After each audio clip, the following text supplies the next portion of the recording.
आई coverage, रहस्य की खोज। ठंडा नहीं हो पा रहा तिरुपति विवाद। इजराइल ने लेबनान में मचाई भीषण तबाही। हरियाणा चुनाव में किसका पलड़ा भारी। नमस्कार, मैं हूं रूपाली बर्वे और लेकर आई हूं वेब दुनिया का weekly program news of the week, जिसमें बात करेंगे सप्ताह भर की सुर्खियों की।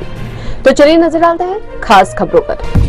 भारत के प्रसिद्ध तिरुपति मंदिर के प्रसादम यानी कि लड्डुओं से जुड़ा विवाद थमने का नाम नहीं ले रहा है। यह विवाद उस समय और गहरा गया था जब आंध्र प्रदेश के मुख्यमंत्री चंद्रबाबू नायडू ने आरोप लगाया कि भगवान वेंकटेश्वर को चढ़ाए जाने वाले लड्डू में गाय और सुअर की चर्बी तथा मछली के तेल की मिलावट है। नायडू के इस आरोप के बाद पूरे देश में हड़कंप मच गया। प्रसाद को खाने वाले हिंदुओं का मन आत्मग्लानि से भर गया और कहीं न कहीं उनके मन में यह बात घर कर गई कि उनका धर्म भ्रष्ट हो गया। इस मुद्दे पर अब भी राजनीति जमकर हो रही है। मुख्यमंत्री नायडू ने इन सब के लिए पूर्ववर्ती जगन रेड्डी सरकार को जिम्मेदार ठहराया है, जबकि जगन ने चंद्रबाबू नायडू के शासन को राक्षस राज्यम करार देते हुए इस मामले में अपनी आंखें मूंद लेने को लेकर भाजपा पर भी निशाना साधा। उन्होंने कहा कि जिस घी को गुणवत्ता संबंधी मुद्दों के कारण तिरुमाला तिरुपति देवस्थानम द्वारा अस्वीकार कर दिया गया था, उसका उपयोग कभी भी लड्डू प्रसादम बनाने में नहीं किया गया। रेड्डी ने कहा कि 100 दिनों के अपने शासन की विफलता से लोगों का ध्यान बांटने के लिए चंद्रबाबू ने लड्डू का मुद्दा उठाया है। उन्होंने लड्डू की गुणवत्ता को लेकर लोगों के दिमाग में जानबूझकर संदेह के बीज बो दिए। भारतीय कृषि अनुसंधान परिषद के सदस्य वेणुगोपाल भदरवाड़ा ने राष्ट्रपति द्रौपदी मुर्मू को लिखे पत्र में रिपोर्ट की सूचिता के बारे में चिंता जताई और देश भर के मंदिरों में बिलोना देसी गाय घी के इस्तेमाल को अनिवार्य करने का आग्रह किया। उन्होंने कहा कि इस कदम से मंदिर के प्रसाद में विश्वास बहाल होगा और देश की स्वदेशी मवेशी विरासत के संरक्षण को भी बढ़ावा मिलेगा।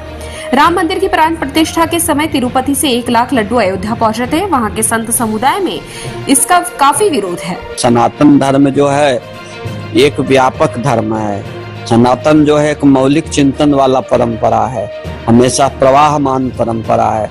उस धर्म को कैसे भ्रष्ट किया जाए तो प्रसादों के माध्यम से, संस्कृति के क्षति पहुंचाने के माध्यम से ही किया जाए।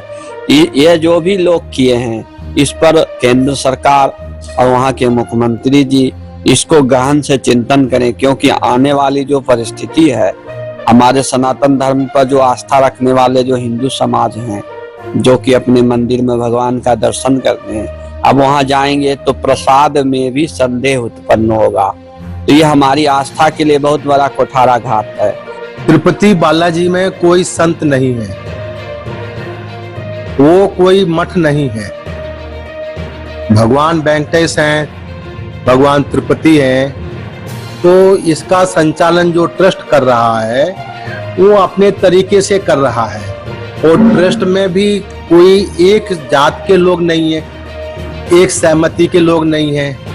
अगर जांच में चर्बी पाई गई तो वो सभी लोग दोषी हैं। हम सनातनियों के यहाँ जो लड्डू आए थे, राम जन्मभूमि में मंदिर बांटे गए थे, वो भगवान को भोग लगाया, वो उसका उनको पाप लग गया। हमको तो ये बताया गया कि जन्मभूमि के लड्डू हैं, ये नहीं बताया गया कि तिरुपति बालाजी से ये मांस मिला के भेजे गए हैं कि इनका धर्म नष्ट हो। अगर उन्होंने धर्म नष्ट करने के लिए भेजा तो ये सनातन धर्म पर हिंदुओं का कुठारघात है। क्योंकि हिंदू ही अगर हमको मांस खिलाएंगे, हिंदू ही हमको चर्बी देंगे, तो फिर हम अन्य लोगों से क्या अपेक्षा करें। श्रद्धालुओं को आत्मग्लानि से बचाने के लिए संतों ने इसका परिमार्जन भी बताया है। अखाड़ा परिषद ने जहां मंदिरों में लड्डुओं के प्रसाद पर रोक लगाने की मांग करते हुए वहां इलायची और मिश्री का प्रसाद बांटने की बात कही हुई, लोगों को आत्मग्लानि से मुक्ति दिलाने के लिए उन्होंने कहा कि गंगा जल और गौमूत्र से शुद्धिकरण कर सकते हैं।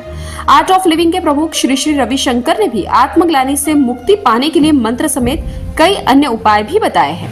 तिरुपति के लड्डू और पळनी के पंचामृत में जो मिलावट हुआ है, इससे लोग आक्रोश में है और आत्मग्लानि अनुभव कर रहे हैं। कई लोग तो सो नहीं पा रहे हैं, ऐसा लग रहा है हम धर्म भ्रष्ट हो गए। अब इससे बाहर आने के लिए ईश्वर का नाम स्मरण करें, भगवान का अपना इष्ट देवता का नाम स्मरण करें और 5 मिनट के लिए प्राणायाम करें। प्राणायाम के बाद नाम स्मरण करने से बहुत सारे जो दोष है वो निवृत्त हो जाते हैं। इसके ऊपर भी आपको कुछ करना हो तो अघमर्षण मंत्र करके एक मंत्र है यजुर्वेद में। आप एक पात्र में, एक लोटे में पानी रख ले, उसके ऊपर अपना दाहिने हाथ रख के 3 बार इस मंत्र का उच्चारण कर दे। ओम आप पुनंत पृथ्वी, पृथ्वी पूता पुनातमा, पुनंत ब्रह्मणस्पति, ब्रह्म पूता पुनातमा, यदुच्चिष्टम अबोध्यन्त यद्वाचरितम मम, सर्वं पुनंत मामापो सतांश्च प्रतिग्रह स्वाहा। भावार्थ यही है, भगवत प्रेम से सब कुछ पवित्र हो जाता है। स्थूल अर्थ है जल से पूरा पृथ्वी पवित्र होता है। वह जल मेरे शरीर में भी, मेरे भीतर भी जो भी दोष है, जो नहीं खाना चाहिए या झूठा खाया हो, उन सब का दोष को निवृत्त करके हमारे चरित्र भी, हमारा व्यवहार भी पवित्र हो जाए, शुद्ध हो जाए। इस प्रार्थना के साथ 3 बार करके वो जल का सेवन करें। फिलिस्तीनी आतंकवादी संगठन हमास के खिलाफ लड़ाई लड़ रहे इजराइल ने एक और मोर्चे पर जंग छेड़ दी है। इजराइल अब लेबनान में मौजूद हिजबुल्लाह को तबाह करने में जुट गया है। लेबनान के स्वास्थ्य मंत्रालय के मुताबिक इजरायली हमलों में अब तक 700 से ज्यादा लोगों की मौत हो चुकी है, जबकि हजारों की संख्या में लोग घायल हैं। शुक्रवार को इजराइल ने एक बार फिर से लेबनान पर भीषण हमला किया। बेरूत में हिजबुल्लाह हेडक्वार्टर पर किए गए हमले में 6 इमारतें पूरी तरह तबाह हो गई। Hezbollah chief Hassan Nasrallah Israel के हवाई हमले में मारा गया। वह 32 साल से संगठन का मुखिया था। इस हमले में हिजबुल्लाह की कार्यकारी परिषद का प्रमुख हाशिम सफीउद्दीन भी मारा गया। हिजबुल्लाह की ड्रोन यूनिट के कमांडर मोहम्मद सरूर को भी इजराइल ने मार गिराया है। हिजबुल्लाह का हेडक्वार्टर रिहायशी इमारतों के नीचे था। इजराइल ने अमेरिका की इस कार्रवाई के बारे में जानकारी दी है। वहीं इजराइल के प्रधानमंत्री बेंजामिन नेतन्याहू ने अपना अमेरिकी दौरा बीच में ही रद्द कर दिया।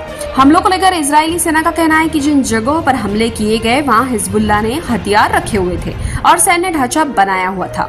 इजराइल ने लेबनान में लोगों को वे इलाके खाली करने की चेतावनी दी है जहां उसका दावा है कि हिजबुल्लाह हथियार जमा करके रख रहा है, लेकिन उससे हामरा समेत बेरूत के उन जिलों में रहने वालों को भी रिकॉर्डेड संदेश भेजे हैं जिसमें हिजबुल्लाह का गढ़ नहीं माना जाता। वही लोगों का कहना है कि लेबनान में कोई भी जगह सुरक्षित नहीं है। इजराइल ने कहा है कि वो हर जगह बमबारी करने जा रहा है। अब हम कहां जाएं? इससे पहले न्यूयॉर्क में संयुक्त राष्ट्र महासभा में इजराइल लेबनान जंग रोकने को लेकर एक आपातकालीन बैठक बुलाई गई थी। इससे अमेरिका, फ्रांस ने 21 दिन के सीज फायर की मांग की थी। ऑस्ट्रेलिया, कनाडा, सऊदी अरब, यूएई, कतर समेत कई यूरोपीय देशों ने भी सीज फायर की मांग का समर्थन किया था, लेकिन इजराइल जंग रोकने को बिल्कुल भी तैयार नहीं है। कहा जा रहा है कि यदि जंग नहीं रुकी तो आने वाले समय में और विकराल रूप ले सकती है। हरियाणा के विधानसभा चुनाव में 4 मुख्य खिलाड़ी हैं। इनमें सत्तारूढ़ भाजपा, कांग्रेस, INLD और JGP है, लेकिन आम आदमी पार्टी को भी अनदेखा नहीं किया जा सकता। हालांकि इस बार राज्य में कांग्रेस का पलटा भारी बताया जा रहा है, लेकिन चतुर्कोष्ठीय मुकाबले के चलते परिणाम किसी भी दिशा में जा सकते हैं। निर्दलीय उम्मीदवार दोनों ही प्रमुख दल भाजपा और कांग्रेस की मुश्किल बढ़ा रहे हैं। कांग्रेस ने पार्टी के अधिकृत उम्मीदवार के खिलाफ चुनाव में लड़े 13 निर्दलीय उम्मीदवारों को बाहर का रास्ता दिखा दिया है। यह भी कहा जा रहा है कि भले ही कांग्रेस का पलटा चुनाव में भारी दिख रहा हो, लेकिन भाजपा सत्ता की दौड़ से पूरी तरह बाहर नहीं है। राजनीतिक विश्लेषकों की माने तो सत्ता की चाबी निर्दलियों के साथ ही INLD और JGP जैसे दलों के हाथ में रह सकती है। हिसार में भाजपा सांसद नवीन जिंदल की मां सावित्री जिंदल निर्दलीय उम्मीदवार के रूप में मैदान में है। वहीं अंबाला कैंट से 6 बार चुनाव जीतने वाले भाजपा के दिग्गज नेता अनिल विज त्रिकोणीय मुकाबले में फंस गए हैं। यहाँ कांग्रेस के बागी चित्रा सरवारा भी कड़ी टक्कर दे रहे हैं। प्रधानमंत्री नरेंद्र मोदी, गृह मंत्री अमित शाह के साथ ही कांग्रेस नेता राहुल गांधी भी अपनी अपनी पार्टियों के लिए पूरी ताकत लगा रहे हैं। भाजपा के साथ मिलकर सरकार बनाने वाले दुष्यंत चौटाला का कहना है कि राज्य में भाजपा की हालत खराब है। पीएम मोदी और अमित शाह को बार बार आना पड़ रहा है। मोदी और शाह जहां परिवारवाद पर निशाना साध रहे, वहीं राहुल गांधी बेरोजगारी, अग्निवीर और किसानों के मुद्दे को प्रमुखता से उठा रहे हैं। वहीं पीएम मोदी ने कांग्रेस की पिछली सरकारों के भ्रष्टाचार को मुद्दा बनाया है।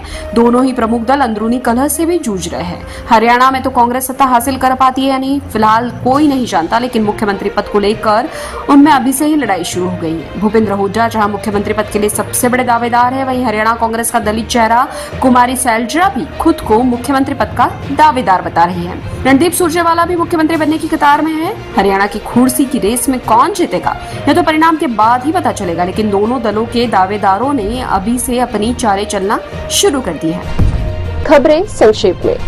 पाकिस्तान के प्रधानमंत्री ने शहबाज शरीफ ने संयुक्त राष्ट्र में फिर उठाया कश्मीर का मुद्दा, कहां भारत कर रहा सैन्य विस्तार, भारत का पलटवार, कहां दुनिया भर में कई आतंकवादी घटनाओं में पाकिस्तान का हाथ। ईडी ने अदालत में दायर आरोप पत्र में कहा कि लालू प्रसाद और उनके परिवार ने रेलवे में नौकरियों के बदले जमीन के रूप में अवैध लाभ प्राप्त किया। कर्नाटक के मुख्यमंत्री सिद्धरामैया की मुश्किलें बढ़ी, लोकायुक्त पुलिस ने मैसूरी शहरी विकास प्राधिकरण भूखंड आवंटन मामले में दर्ज की एफआईआर। अयोध्या में जगतगुरु परमहंस आचार्य का सनसनीखेज आरोप, कहां तपस्वी छावनी पर कब्जा करना चाहती है यूपी की राज्यपाल आनंदीबेन पटेल। ब्रिटेन के प्रधानमंत्री कियर स्टारमर ने यूएनएससी में भारत की स्थायी सदस्यता का समर्थन किया। Tobacco causes cancer, smoking